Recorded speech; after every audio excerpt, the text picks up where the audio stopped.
Telugu PMC ప్రేక్షకులకు స్వాగతం. Hi friends, మీరు గనక ఇప్పుడే మా ఛానల్కు వచ్చినట్లయితే మా ఛానల్ని సబ్స్క్రైబ్ చేసుకోండి. సబ్స్క్రైబ్ చేయడంతో పాటు పక్కనే ఉన్న బెల్ ఐకాన్ని క్లిక్ చేయండి. జీ తెలుగులో ప్రసారమవుతున్న సూపర్ హిట్ సీరియల్ పడమటి సంధ్యారాగం. చక్కటి కుటుంబ కథ సీరియల్గా ఈ సీరియల్ బుల్లితెర అభిమానులను బాగా అలరిస్తుంది. ఈ సీరియల్లో హీరోలుగా శ్రీను క్యారెక్టర్లో పృథ్వీరాజ్, శౌర్య క్యారెక్టర్లో మనోజ్ నటిస్తుండగా హీరోయిన్స్గా ఆద్య క్యారెక్టర్లో ప్రీతి శర్మ, రామలక్ష్మి క్యారెక్టర్లో సౌందర్య రెడ్డి నటిస్తున్నారు.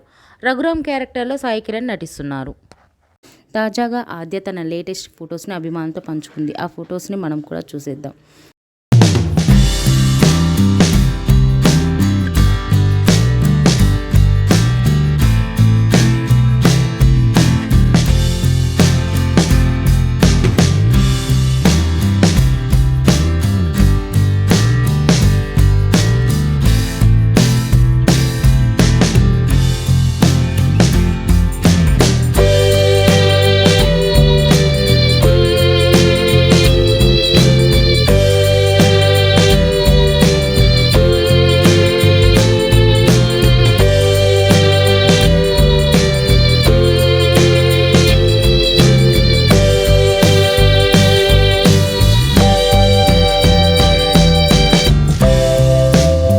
ఈ వీడియో మీకు నచ్చినట్లయితే లైక్ చేసి మరిన్ని టాలీవుడ్ లేటెస్ట్ అప్డేట్స్ మిస్ అవ్వకుండా చూడాలంటే తెలుగు పిఎంసి ఛానల్ను సబ్స్క్రైబ్ చేసుకొని పక్కనే ఉన్న బెల్ ఐకాన్ని క్లిక్ చేయండి.